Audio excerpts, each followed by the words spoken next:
नमस्कार मित्रों, अभियान सिविल सर्विसेज में आप सभी का स्वागत है।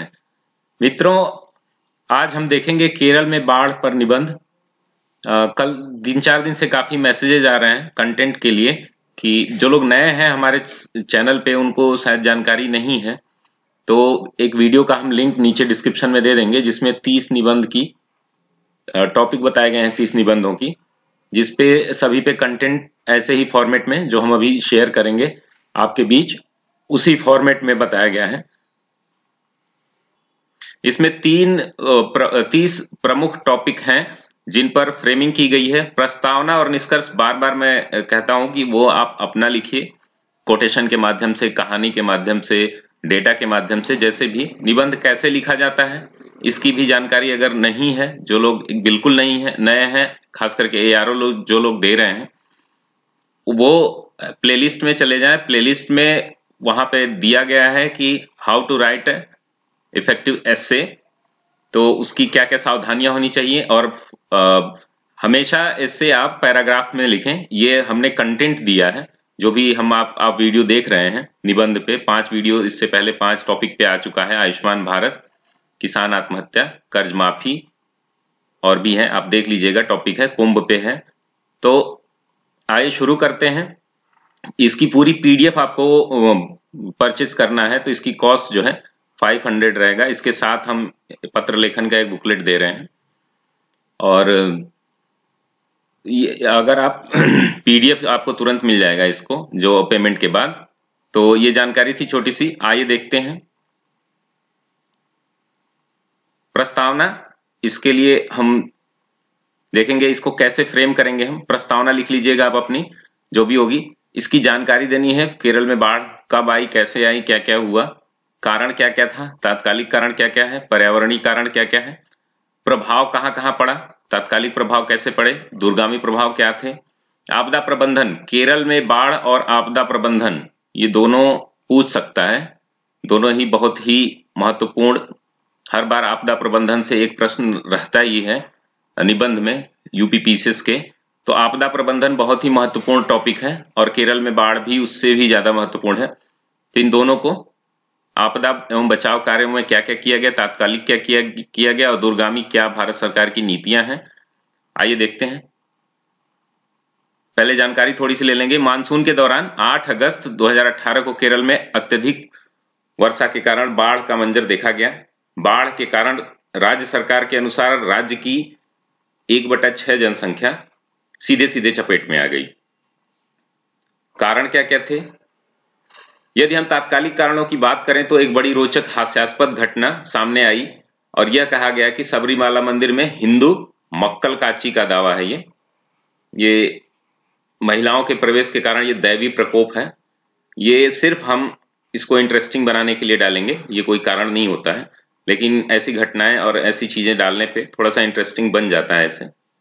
तो आप इसको शेयर कर दीजिएगा अगर अच्छा लगे तो, नहीं तो आप उसको नहीं भी शेयर कर सकते हैं।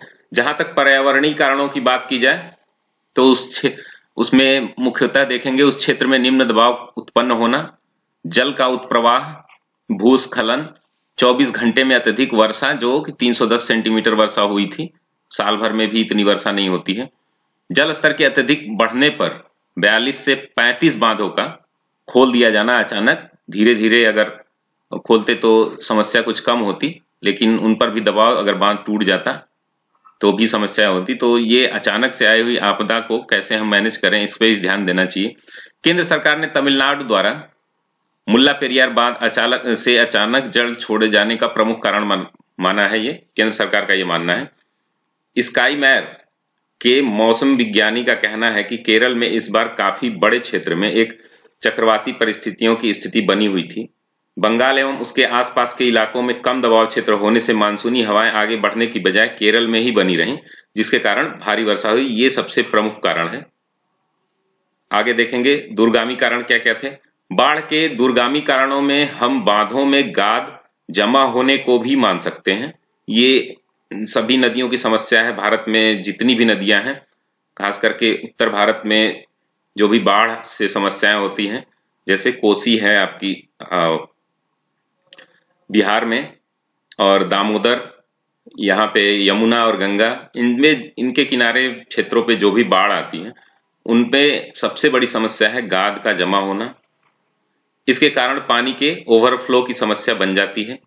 उपरोक्त प्राकृतिक कारण के अलावा पर्यावरणीय एवं मानव जनित कारणों का भी योगदान इसमें सम्मिलित है, जैसे आजकल नदियों को केवल अन्न एवं विद्युत उत्पादन के लिए आवश्यक समझना, उसके प्राकृतिक प्रवाह में बाधा पहुंचाना, जिसमें बांधों आदि का निर्माण करना, जिसमें बड़े बड़े बांधों का निर्माण शामिल भी है। इस पे कई बार रिपोर्ट आ चुकी है कि इन बांधों का निर्माण जो है सही नहीं है आपदा प्रबंधन की दृष्टि से और प्राकृतिक दृष्टि से भी। नदियों के प्रवाह को अवरुद्ध करने से प्रदूषण को बढ़ावा मिलना, ये भी एक कारण है। बाढ़ के बाद पीने योग्य जल की समस्या होती है बहुत बड़ी। बेलगाम खनन के कारण नदियों पर संकट है, तो इस पे एक रिपोर्ट भी है। 2 कमेटी बनी थी, गाडगिल कमेटी और एक और कमेटी है, उसका नाम ध्यान में नहीं आ रहा। 2010 में उन्होंने पश्चिमी घाट के 6 राज्यों को अति संवेदनशील माना था और निर्माण कार्य को बैन किया गया था उसमें, लेकिन ना तो केंद्र सरकार और ना ही राज्य सरकारों ने इसको बहुत सीरियसली लिया। अगला देखते हैं, प्रभाव इसका देखेंगे हम। इसको आप लोग पैरा में ही लिखिएगा। बार बार ये कारण मैसेज आते हैं कि क्या ऐसे हेडिंग डाल के निबंध लिखा जा सकता है, तो लिखना गलत नहीं होगा लेकिन प्रभावी नहीं होता है। निबंध का अर्थ ही होता है कि एक फ्लो में आप पैराग्राफ बना करके उसको एक गति प्रदान करें, जो कि आप हेडिंग में नहीं, ये तो प्रश्नोत्तरी फॉर्म में हो जाएगा, जो अच्छा नहीं लगेगा ना तो पढ़ने में ही और ना ही आपको लिखने में। आइए देखते हैं इसमें तात्कालिक प्रभाव क्या क्या थे। विस्थापन की समस्या सबसे बड़ी समस्या थी। बाढ़ आते ही अन्य राज्यों में लोग विस्थापित होने लगे थे, अपने घर को छोड़ करके जाने में सबसे बड़ी समस्या होती थी। अकाल मृत्यु, सोए सोए लोगों के घर में पानी घुस जा रहा था। स्थानीय सामाजिक ढांचे का विखंडन, ये भी एक बड़ी समस्या थी। यातायात एवं परिवहन व्यवस्था का प्रभावित होना। पंबा नदी में जल के उत्प्रवाह के कारण सबरीमाला मंदिर में प्रवेश बंद हो गया था। ओणम वर्ष को पर्व को रोक दिया गया था, जिसमें यह धन राहत कार्यों में लगाए जा सके। ओणम पर्व को भी रोक दिया गया था तुरंत। अगला देखेंगे, दीर्घकालिक प्रभाव क्या क्या पड़े हैं। स्वास्थ्य संबंधी समस्याएं हुई, जैसे रैट फीवर, ये काफी महत्वपूर्ण है पीटी के भी नजरिए से। आप नेप्टो स्पाइरोसिस इसको बोलते हैं, रैट फीवर, जो कि चूहों से फैला, चूहों के मरने से। इसके अलावा अन्य अनेक बीमारियां का, जैसे जॉन्डिस और भी जो जल जनित रोग हैं, उनसे काफी समस्या होगी। आगे आर्थिक पर्यटन को हानि, जिसमें राजस्व प्रभावित होगा, क्योंकि केरल पर्यटन का बहुत बड़ा हब है। आधारभूत संरचना के पुनर्निर्माण व पुनर्संरचना संबंधी समस्याएं होंगी। विकास कार्यों पर रोक लगेगा, क्योंकि केरल भारत का सबसे शिक्षित और सबसे विकसित ह्यूमन कैपिटल के भी दृष्टि से और वहां के संसाधनों के उपयोग के भी दृष्टि से काफी टॉप पे रहता है। तो यहाँ पे कई समस्याएं, विकास कार्यों पर रोक, संचार, परिवहन एवं ऊर्जा व्यवस्था बाधित होगी। औद्योगिक ढांचे एवं सार्वजनिक संपत्ति का विनाश, ये आर्थिक जो भी है, सामाजिक और आर्थिक दीर्घकालिक प्रभाव इस पे हैं।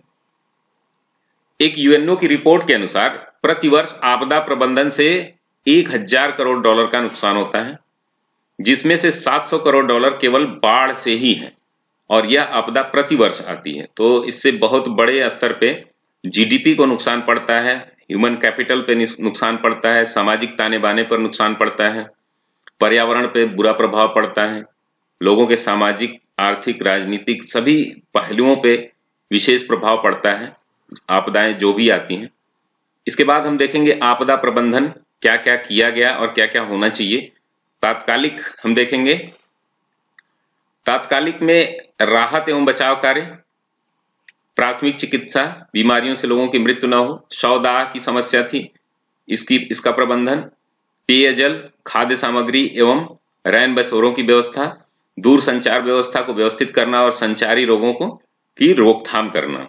ये सबसे बड़ा आपदा प्रबंधन का सबसे बड़े पहलू हैं कि जो अगर इसको मैनेज कर लिया जाए, खास करके अफवाह फैलना और सूचना तंत्र को प्रभावी कर दिया जाए, मोबाइल नेटवर्क और संचार के माध्यमों को सही कर दिया जाए, प्राथमिक चिकित्सा की व्यवस्था कर दिया जाए, तो इसके लिए पहले से ही तैयार होना पड़ेगा। ये तात्कालिक आपदा प्रबंधन के प्रयास थे। दीर्घकालिक आधारभूत संरचना का निर्माण, जैव विविधता वाले क्षेत्रों को बचाना, इको फ्रेंडली विकास मॉडल को प्रोत्साहन देना, जैसे कि नॉर्थ ईस्ट के देशों का राज्यों का आप उदाहरण दे सकते हैं, जैसे इको फ्रेंडली घर बनाए जा रहे हैं। और भी तकनीकों को हम ले सकते हैं अन्य देशों से, जैसे जापान से, जहां पे सुनामी, बाढ़ तो नहीं, भूकंप लगातार आते रहते हैं। वहां पे आपदा प्रबंधन की काफी व्यवस्था रहती है कि घरों का निर्माण त्वरित स्तर पे होता है। यातायात एवं परिवहन व्यवस्था को मजबूती प्रदान करना, वैकल्पिक रोजगार मुहैया कराना। रोजगार की बहुत सारी समस्याएं हो गई थी, खास करके उत्तर भारत के लोग जो केरल में रोजगार में थे उनको घर वापस आना पड़ा, उत्तर भारत और पूर्वी भारत के लोग। उत्पादन निवेश को बढ़ावा देना और पर्यटन के विकास के लिए अनुकूल माहौल बनाना, ये दीर्घकालिक आपदा प्रबंधन के पहलू हैं। राहत एवं बचाव कार्य जो उस समय किए गए उनके बारे में थोड़ी सी हमें व्याख्या जरूर करनी है। भारत की तीनों सेनाओं द्वारा अभियान चलाया गया, उन अभियान का नाम भी आप मेंशन कर सकते हैं। इसके अलावा प्रधानमंत्री राहत कोष से 500 करोड़ रुपए दिए गए, सहायता दी गई। गृह मंत्रालय से 100 करोड़ रुपए, साथ ही यूरोपियन संघ ने ये 1.53 करोड़ है, ये जो भी है, एक डेटा देख लीजिएगा, इसमें क्लियर नहीं हो रहा, की मदद की। यूएई के उपराष्ट्रपति द्वारा 700 करोड़ की मदद पहुंचाई गई। इस पर कुछ फेक न्यूज भी चली थी कि ये गलत था, लेकिन ऐसा नहीं है। मदद तो राष्ट्रीय अंतर्राष्ट्रीय स्तर पे सभी लोगों ने किया है। इवन हमारी टीम द्वारा भी डोनेशन दिया गया था केरल बाढ़ के लिए, और काफी लोगों ने भी, हमारे साथ के जानने वाले लोगों ने भी डोनेशन किया था, जो कि मुख्यमंत्री राहत कोष में डायरेक्ट आप डोनेट कर सकते थे, अभी भी कर सकते हैं।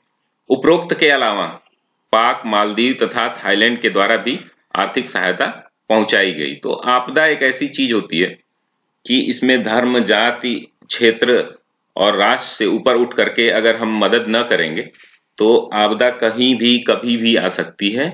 भूकंप, बाढ़, सुनामी और जो भी आपदाएं हैं, महामारी, ये ऐसी परिस्थितियां बना देती हैं कि मनुष्य के लिए ही इंपॉर्टेंट हो जाता है और लोगों की मदद करना हमारे लिए मुख्य कर्तव्य होता है। तो इसलिए इन कार्यों में आप बढ़ चढ़ के हिस्सा ले सकते हैं।